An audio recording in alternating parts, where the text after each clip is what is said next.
우리 열왕기하 4장 말씀 또 오후 우리 은혜를 계속 나누겠습니다. 자, 엘리사가 이적을 행합니다. 보여줍니다. 이건 단지 어떤 이적이 목적이 아닙니다. 모든 사람이 지금 엘리사를 향하여 주목을 하고 있습니다. 이런 때에 엘리사는 자신을 주목하는 사람들에게 무엇을 보여주어야겠습니까? 하나님입니다. 하나님은 누구시죠? 하나님은 소위 어떤 것으로 구성이 되었지요? 하나님의 속성은 사랑입니다. 사랑을 빼버리면 하나님이 될 수가 없습니다. 엘리사는 사람들에게 세상을 향하여 사랑을 보여줍니다.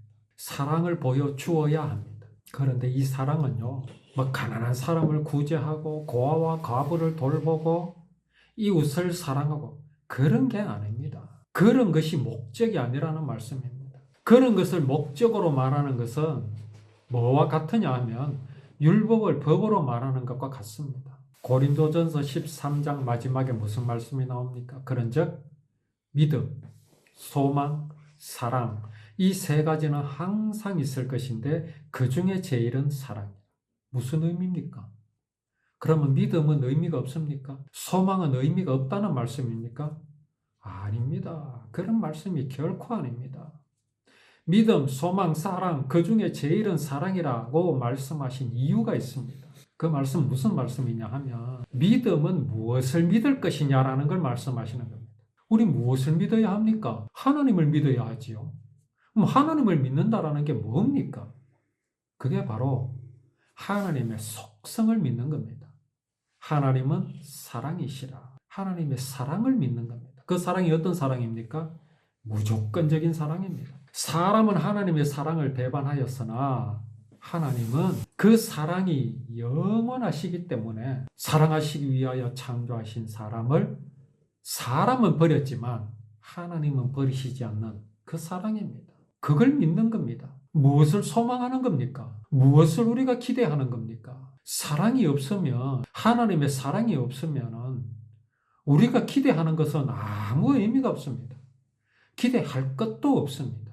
그래서 그 중에 제일은 사랑이라 하신 것입니다. 이것을 가지고 그래 사랑 아니냐, 믿음이 있노라고 하면서 사랑이 없으면 무슨 소용이 있냐, 그런 말을 하라고 하신 말씀이 아닙니다. 오늘 여기 엘리사가 독이 있는 국에다가 밀가루를 넣게 하였습니다.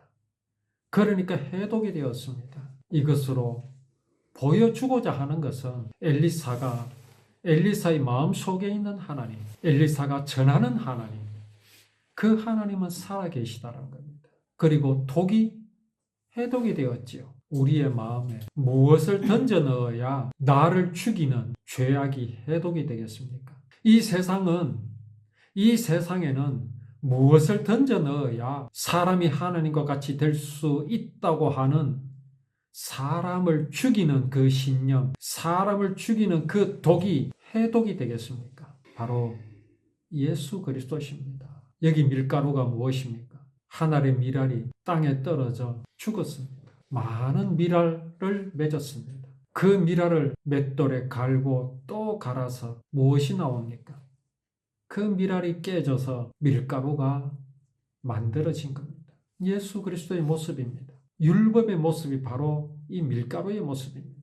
율법은 무엇을 보여주십니까? 내가 너희들을 대신하여 내가 죽었노라. 그게 율법의 결론입니다. 어린 양이 사람의 죄를 대신해서 죽는 것이 율법의 결론입니다. 착하게 살아라. 타의 모범이 되게 살아라. 그게 율법이 아닙니다. 엘리사는 율법이 언약인 것을 말씀하고 말씀을 전하고 많은 사람들에게 율법을 전하는 하나님의 사람입니다. 하나님은 이런 이적들을 통해서 누구를 지금 높이십니까? 엘리사를 높이십니다. 왜요? 엘리사 속에 무엇이 있기 때문에? 빛이 있기 때문에 그렇습니다. 엘리사가 전하는 율법은 법이 아니라 언약이라고 하는 그 말씀들이 무엇입니까? 복음이요, 어두운 가운데 빛이 되는 하나님의 말씀이거든요. 그러니 이 엘리사를 하나님은 어디에다가 두시겠습니까? 책상 아래 두시겠습니까? 말 아래 두시겠습니까? 아닙니다. 높은 곳에 두십니다. 그래서 많은 사람들에게 빛이 되시는 하나님의 말씀, 생명이 되시는 하나님의 말씀, 율법을 전하게 하시기 위해서 이렇게 엘리사에게 능력을 주시고 그를 높이 세우시는 그 하나님의 마음을 여기서 우리는 볼 수가 있습니다. 독이 있는 국그릇을 해독할 수 있는가? 독이 퍼져 있는 사람의 마음을 해독할 수 있는가? 독이 퍼져서 죽어가고 있는 이 세상을 해독할 수 있는 것은 여호와의 율법뿐입니다. 율법을 이루신, 언약을 이루신 예수 그리스도의 복음이 해독제임을 우리는 분명히 알아야 합니다. 또 어떤 사람이 바알 살리사라는 곳에서 엘리사에게 왔습니다.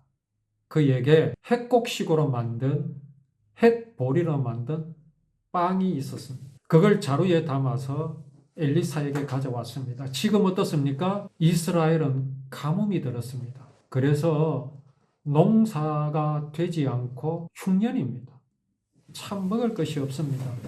그런데 바알 살리사라는 곳에서 어떤 사람이 엘리사에게 왔습니다. 이 사람은 어떤 사람이겠습니까? 엘리사가 전하는 복음을 귀하게 여기는 사람입니다. 말씀을 듣고자 하는 사람입니다. 구원을 사모하는 사람입니다. 오직 구원의 말씀은 엘리사에게 뿐이라는 사실을 알고 있는 사람입니다. 지금 이스라엘은요, 다수가, 많은 사람이 바알과 아세라를 섬깁니다. 다수가 바알과 아세라가 옳다고 하는 곳이 지금 어디입니까? 북쪽 이스라엘입니다. 그들을 따르기는 참 쉽습니다. 왜요? 다수가 맞다고 하니까. 다수가 옳다고 하니까요. 또 어떻습니까? 사람의 본성은요, 사람의 신념은요, 바알과 아세라가 말하는 그 말이 더 익숙합니다. 더 따르기 쉽습니다. 그런데 여기 바알 살리사에서 온 사람, 앞에 바알이라는 것이 붙어 있죠. 그 바알 살리사라는 곳은 그야말로 바알의 세상이겠죠. 바알의 고장이겠죠. 그런데 거기에서 한 사람이 보리빵을 가지고 왔습니다. 그렇게 귀한 흉년이 들어서 추수를 할 수 없는 가운데 자기 집에 있는 얼마 남지 않은 보리를 가지고 빵을 만들었겠지요. 그것을 가지고 엘리사에게로 왔다는 것은 이 사람의 마음속에 엘리사가 자리 잡고 있었다는 말입니다. 그러면 이 사람의 마음에 엘리사가 있었던 이유가 무엇이겠습니까? 그냥 엘리사였겠습니까? 내가 누구를 찾아갑니다. 어떤 사람의 집에 찾아갑니다. 아무 의미 없이 가겠습니까? 그렇지는 않습니다. 그 사람이 좋아서 갈 수가 있습니다. 또 그 사람이 내게 무엇인가 해줄 수 있는 능력이 있음을 알기 때문에 찾아갑니다. 아무 이유 없이 가지는 않습니다. 그렇게 가는 사람이 어디 있습니까? 이 사람 마찬가지입니다. 이 사람이 왜 엘리사에게 왔겠습니까? 엘리사에게 무엇이 있다고요? 엘리사가 뭐 가진 것 있습니까? 엘리사는 가진 것 없습니다. 엘리사는요, 누구의 병을 낫게 해주든지 또 죽은 자 가운데서 살려주든지 아무런 대가를 받지 않았습니다. 나중에 보면 알겠지만 나만을, 아람의 군대 장관 나만의 병을 낫게 해주고도요, 아무것도 받지 않았습니다.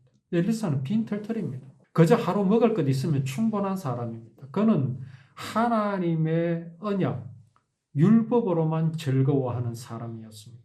그러니 이 바알 살리사에 살던 어떤 사람은요, 엘리사의 형편을 잘 아는 사람입니다.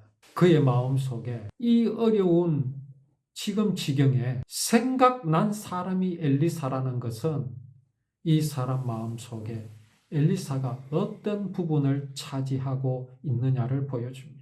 엘리사가 어떤 사람이라고요? 율법은 언약이라고 전하는. 곧 이 사람의 마음에는요, 율법은 법이 아니라 언약이라는 사실이 그 마음속에 충만한 사람입니다. 그 어려운 가운데 엘리사를 생각하였다. 그래서 이제 보리빵 20개와 곡식을 담아서 엘리사에게 가져왔습니다. 자, 이쯤 되면 엘리사는요, 이것을 받아 챙겨야겠죠. 왜? 자기에게로 가져왔으니까요. 내 몫으로 남겨둘 수 있습니다. 지금 어렵잖아요. 흉년이 들었잖아요.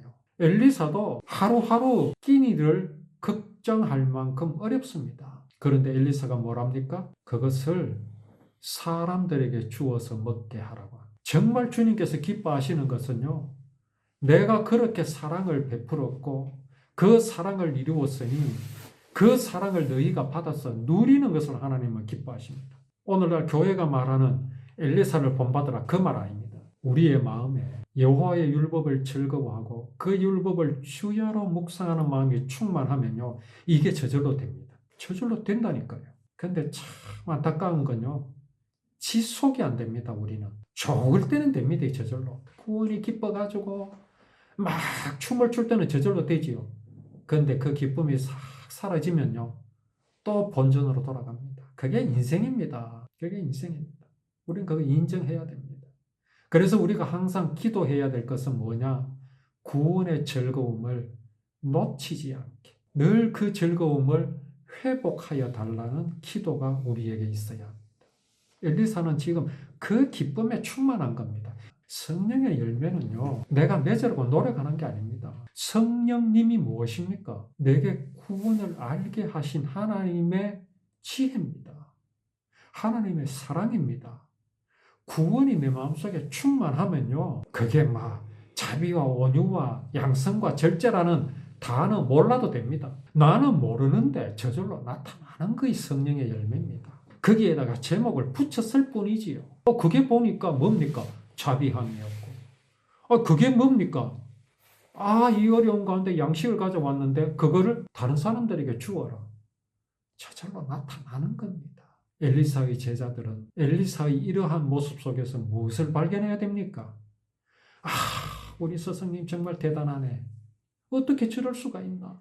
자기도 배가 고플 건데, 자기 방에도 양식도 없고 빵도 없고 아무것도 없는데 저걸 어떻게 저렇게 나누어 줄 수 있는가? 훌륭하신 분이다. 이렇게 만약에 제자들이 생각한다면 그건요, 하나님의 뜻도 아니고 엘리사의 뜻도 아닙니다. 그건요, 사람이 하나님과 같이 될 수 있다고 하는 죄악일 뿐입니다. 우리가 오늘 이 엘리사의 모습을 통해서요, 진실로 발견하여야 할 것이 무엇인지를 정확하게 알아야 합니다. 그것을 나누어 주라, 이것 바라보는 게 아니라 그렇게 어려운 가운데서도 얼마나 반가웠겠습니까? 이 가뭄 가운데 먹을 것이 왔어요. 그런데도 그것을 나누어 주어라 할 수 있었던 엘리사의 마음속에 무엇이 있었는지 우리는 그걸 구해야 합니다. 그걸 늘 하나님 앞에서 구하고 누려야 합니다. 그게 바로 뭡니까? 복음이지요. 하나님의 사랑, 그 사랑이 이루신 예수 그리스도입니다. 나를 용서하신 그 사랑을 우리가 늘 기억하고 마음속에 충만하게 누리도록 기도하는 것이 우리의 항상 있는 기도의 제목이 되어야 할 것입니다.